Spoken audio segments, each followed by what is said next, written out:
Now Jethro, the priest of Midian and father-in-law of Moses, heard of everything God had done for Moses and for his people Israel, and how the Lord had brought Israel out of Egypt.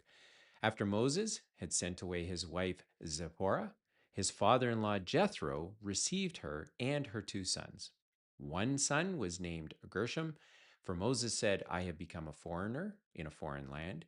And the other was named Eleazar, for he said, my father's God was my helper. He saved me from the sword of Pharaoh.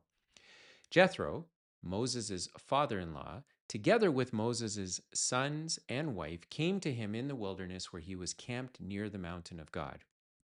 Jethro had sent word to him, I, your father-in-law Jethro, am coming to you with your wife and her 2 sons. So Moses went out to meet his father-in-law and bowed down and kissed them. They greeted each other and then went into the tent. Moses told his father-in-law about everything the Lord had done to Pharaoh and the Egyptians for Israel's sake, and about all the hardships they had met along the way and how the Lord had saved them. Jethro was delighted to hear about all the good things the Lord had done for Israel in rescuing them from the hand of the Egyptians. He said, Praise be to the Lord, who rescued you from the hand of the Egyptians and of Pharaoh, and who rescued the people from the hands of the Egyptians. Now that I know the Lord is greater than all the other gods, for he did this to those who had treated Israel arrogantly.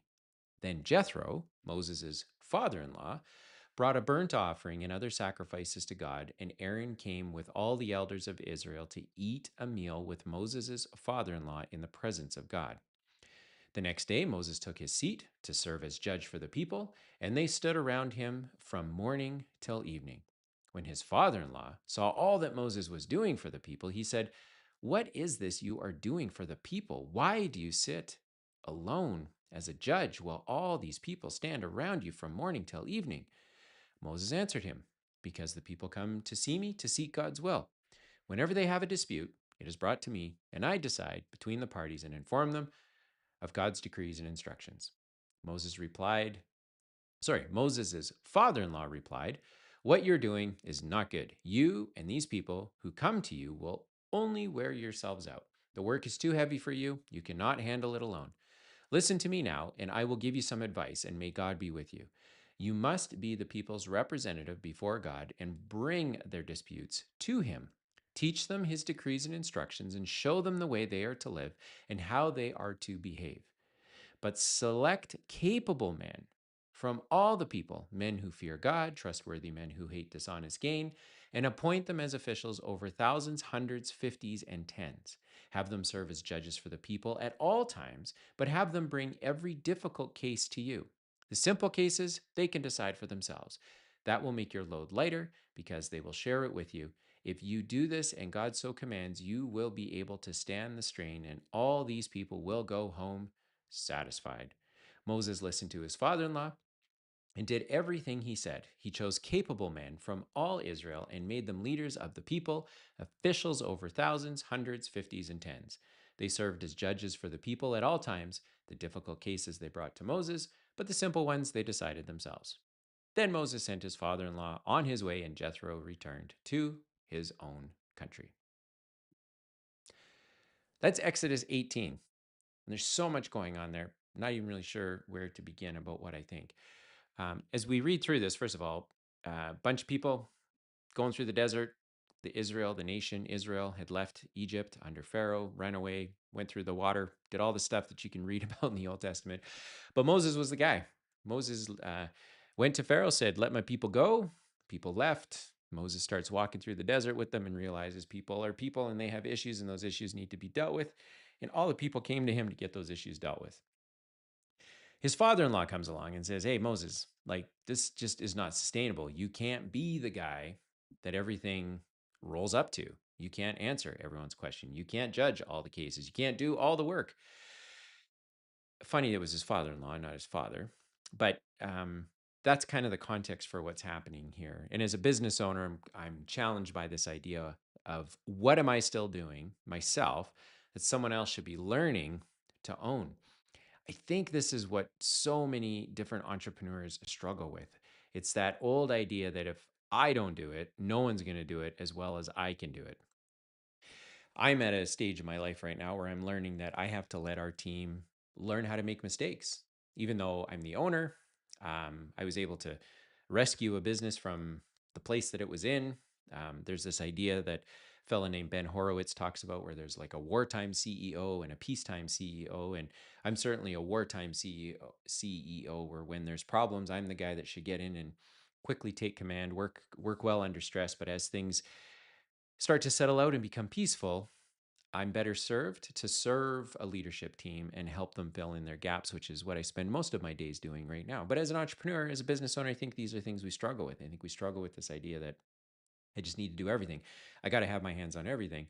When I read the Bible, when I read Exodus as an example, and I read Moses trying to lead the nation of Israel, and I see that even he had to establish, thousands, hundreds, 50s and tens. Like he needed an organizational structure where the simple things could be dealt with by his team and the difficult stuff should come to him.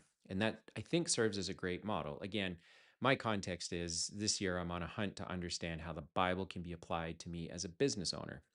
Certainly, I've spent enough of my years continuing to study what it means to me as an individual. But this year, I felt very strongly, beginning in January, that I need to come to the Bible and understand it through the lens of a business owner. And as I read Exodus 18, I think it captures and highlights the challenge that many business owners face. And if you read business books, they kind of all basically say the same thing that Moses' father-in-law Jethro said, which is you got to have some structure. You can't do everything.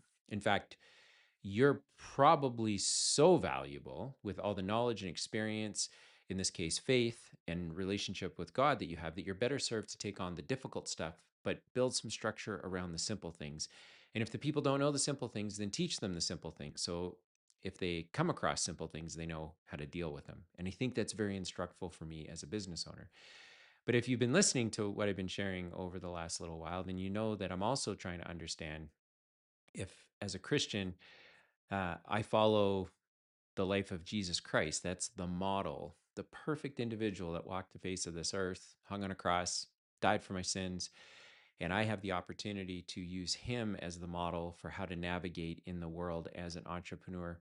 How did Jesus deal with the same thing? Was there ever a situation where he was trying to figure out how to lead people or how to delegate, or how he was able to, instead of doing everything himself, give it to some other people? And so there's a couple of interesting examples. If you go into Matthew 8 and read through 15 to 13, there's a story that we read about where a centurion from the Roman army had heard of Jesus and had a servant and comes to him and says, "Hey, my servant is sick, and I was hoping that maybe you could heal him or pray for him." Um, and Jesus says, "Great, I'll go." And the centurion says, "No, no, no, you're a busy guy. I know you can't come, but much like I, as a centurion, tell people to do things, they go and do them. I think that you should be able to do the same thing. You should be able to pray from here, and my servant should be healed." And we read the words of Jesus. In fact, I think I'm actually just going to read them because to me they're so, so profound. And it gives me encouragement about maybe how I'm supposed to, the kind of level of faith that maybe I'm supposed to have when I come to Jesus Christ to ask for help or to give him the burdens that I may be facing. And he says here in verse 10, when Jesus heard this, so basically the centurion says, "Go," and he goes. And to that one, "Come," and he comes. "I say to my servant, do this," and he does it. And he's basically saying, Jesus, if you are who you claim to be, I don't need you to go visit my servant physically. I think that you should just be able to be where you are, and he should be healed. And then when Jesus heard this, he was amazed and said to those following him, "Truly, I tell you, I have not found anyone in Israel with such great faith. I say to you that many will come from the east and the west and will take their places at the feast with Abraham, Isaac, and Jacob in the kingdom of heaven. But the subjects of the kingdom will be thrown outside into the darkness where there will be weeping and gnashing of teeth." Then Jesus said to the centurion, "Go, let it be done just as you believed it would be." So there's this idea that, did Jesus delegate down his role and responsibility? Well, what we see is that Jesus didn't jump when the centurion said jump. We didn't see that he ran when the centurion said, "I needed prayer." He used it as an opportunity to pray, have his work done at a distance. And as a business owner, when I kind of line that up against Exodus 18, I can see that we're not supposed to, as business owners, jump when someone says jump or do the things that we're supposed to do. We should be in a position to speak them, to, in this example, pray, but we should be able to speak them and have these things done without us physically being required to do that. We also see that in Mark 6, 7 to 13, Jesus gives his 12 disciples, his close group of people, the authority that he had to go out and pray and minister and teach the people. So he sends them out. He gives them instructions on how to go out and do that job. We also see in, just take a quick peek here.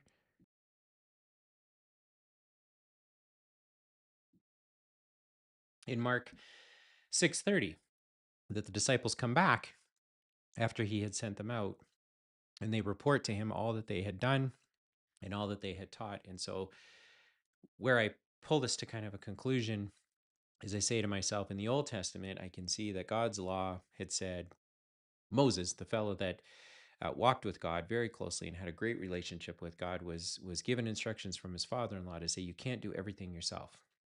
And God thought it important enough to include it in Exodus, which means it was important for me to be able to read that and understand it. And so there's structure that's required as an entrepreneur, as a business owner, rather, that you can't do everything yourself. You do have to delegate down. If you can't delegate down, then what you have to do is be able to train people to do simple things so that they can get the work done. And if you've built the right kind of business, I believe everything should be simple. Nothing should be complicated. And if something is complicated, then as a business owner, it's your responsibility to make it simple enough that anybody can be dropped into the role or to the task, that your systems do the stuff systems should do, and that the people are able to do the things that only people can do. But then if I look to find the same idea modeled in the life of Christ, in the examples I see with the centurion sending out the 12 disciples, having them come back and report to him, I see that same idea at work, where God wasn't um, dictating what people were to do. So, this idea in Genesis that I presented in other videos, where God clearly gave Adam and Eve the opportunity to subdue the earth, not to subdue people. People are meant to be served. And in the context of Jesus being a leader, he served. But even when he sent his disciples out, he didn't say to them, um, this is exactly how you need to do it, exactly the way you need to do it. He just said, here's how you should go and do it. Now go and do it. Report back.